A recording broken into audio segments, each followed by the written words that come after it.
वाराणसी से संसदीय सीट से नरेंद्र मोदी खड़ा होते हैं। भारत के प्रधानमंत्री उनके सामने इस बार खड़ा होंगे। इस बार कांग्रेस खड़ा करेगी। कांग्रेस के उम्मीदवार हैं अजय राय, उत्तर प्रदेश इंडियन नेशनल कांग्रेस के अध्यक्ष हैं। और आज के इस वीडियो में आप सभी का बहुत बहुत स्वागत है। नरेंद्र मोदी को जबरदस्त तरीके से टक्कर देने के लिए, उन्हें हराने के लिए इस बार अजय राय कमर कस लिए हैं। इनकी बहुत पहले से ही इच्छा थी कि लोकसभा सीट से लोकसभा चुनाव लड़ें, जो हालांकि इन्हें 2014 में लोकसभा चुनाव लड़ने का अवसर मिला था, लेकिन वो उस समय चुनाव हार गए थे। वाराणसी में एक लोकल स्ट्रॉन्ग लीडर्स के रूप में वो विख्यात हैं, जाने जाते हैं। ये राजनीतिक कैरियर पर नज़र डालें तो एक मजे हुए लीडर्स के रूप में उभरे हैं।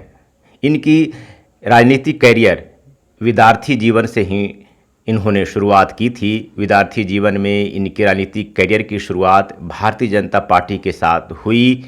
उसी से भारतीय जनता पार्टी से ही ये लेजिस्लेटिव असेंबली के चुनाव लड़े और जीते भी।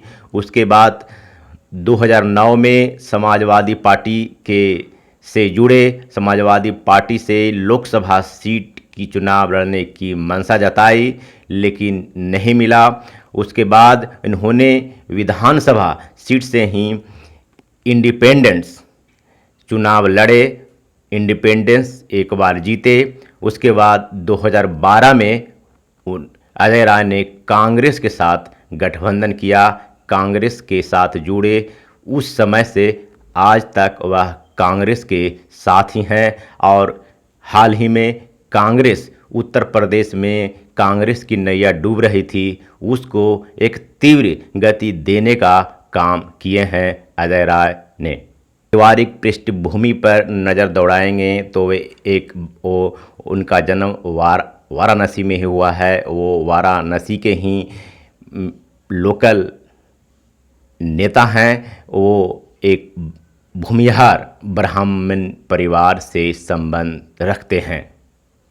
ऐसा नहीं है कि अजय राय नरेंद्र मोदी के सामने लोकसभा इलेक्शन में वाराणसी से पहली बार लड़ रहे हैं। इससे पहले 2014 के और 19 के लोकसभा चुनाव में वाराणसी से नरेंद्र मोदी के खिलाफ लड़े थे।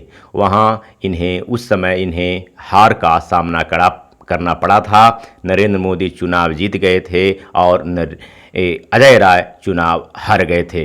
2014 के लोकसभा चुनाव और 2024 के लोकसभा चुनाव में ज़मीन आसमान का अंतर हो चुका है। 2014 के लोकसभा चुनाव को देखेंगे तो उस समय पूरे भारत में एक मोदी नाम का एक बहुत बड़ा माहौल बनाया गया था और कांग्रेस के खिलाफ, कांग्रेस के विरोध में, कांग्रेस को एक विलेन के रूप में पूरे भारत में प्रस्तुत कर दिया गया था।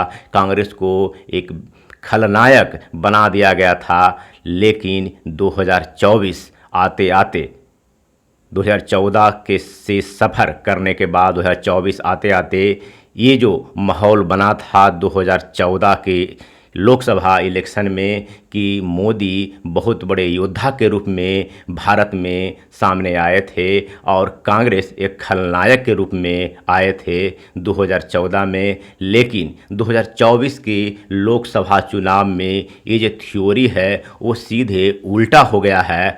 अब मोदी खलनायक के रूप में सामने आ गए हैं और कांग्रेस ने अपने आप को सिद्ध कर दिया है कि Congress real hero of India, real hero of people of India, real hero of constitution of India, real hero democracy of India, real hero of Varanasi, real hero of all Lok Sabha seat of India.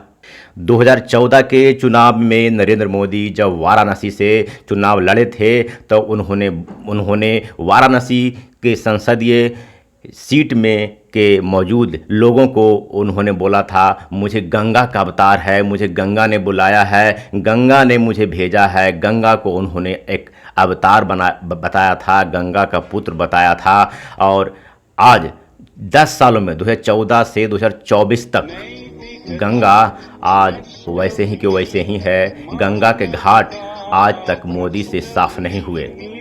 इतना ही नहीं, बनारस में ही बनारस हिंदू विश्वविद्यालय है, जहां वहां के छात्राओं के साथ जिस प्रकार से दुर्व्यवहार के मामले आए और उन छात्राओं ने नरेंद्र मोदी के खिलाफ संसदीय सीट से जो उन्होंने आंदोलन किया, एक आवाज़ उठाया, जो आवाज़ वाराणसी के लोगों में तो है ही, साथ साथ पूरे देश में फैला है कि बनारस हिंदू विश्वविद्यालय में जिन के छात्रों के साथ, इंजीनियरिंग छात्रों के साथ जो दुर्व्यवहार किया वो बीजेपी के ही युवा नेता थे।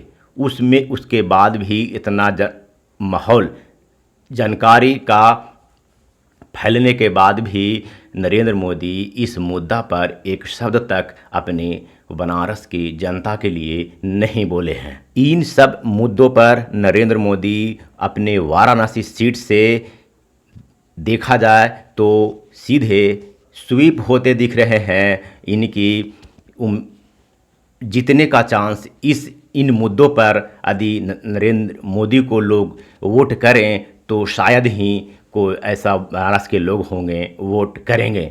लेकिन वहीं यदि अजय राय को देखा जाए तो एक निष्पक्ष योद्धा के रूप में शुरू से ही वो एक लड़ाकू प्रवृत्ति, जुझारू प्रवृत्ति के नेता रहे हैं, जो एक विद्यार्थी जीवन से ही आज तक वो नेतागिरी ही करते रहे और इस पार्टी से उस पार्टी से लोकसभा सीट के लिए लड़ने के लिए, चुनाव लड़ने के लिए हमेशा ललायित रहे और संघर्ष करते रहे। आज संघर्ष का अंतिम पड़ाव अजय राय के सामने खड़ा है और वो अंतिम पड़ाव के रूप में है नरेंद्र मोदी।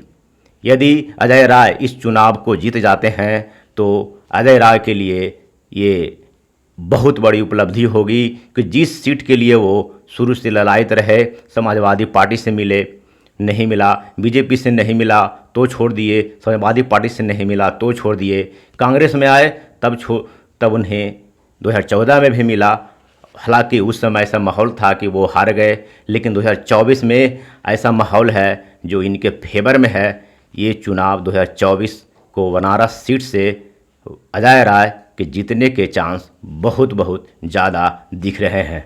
वाराणसी से दोनों उम्मीदवार के दावेदारी बहुत एकदम सटे हुए हैं, बहुत निकटतम संघर्ष होने वाला है। इस बार अजय राय भी बहुत प्रबल दावेदार के रूप में हैं और नरेंद्र मोदी तो पुराने खिलाड़ी हैं। देखते हैं इस 2024 में नरेंद्र मोदी वाराणसी से जीतते हैं कि अजय राय जीतते हैं। ये बहुत बड़ी भारत का दिलचस्पी सीट है, जहां से अजय राय और नरेंद्र मोदी खड़ा हुए हैं, दोनों का मुकाबला होगा। और ये जो सीट है ये बहुत करीबी का मामला रहेगा। अब देखना है कि रिजल्ट में कौन जीतते हैं, नरेंद्र मोदी जीतते हैं कि अजय राय जीतते हैं। लेकिन दोनों जो भी हो, जो जीतें, लेकिन ये जो संग्राम युद्ध होने वाला है एक धर्म युद्ध है। धर्म युद्ध इसलिए है कि बनारस हिंदू विश्वविद्यालय के छात्राओं के साथ बहुत अन्याय हुआ है, उस पर नरेंद्र मोदी कुछ नहीं बोले। बनारस के गंगा मैया घाट के साथ भी बहुत बड़ा अन्याय हुआ है।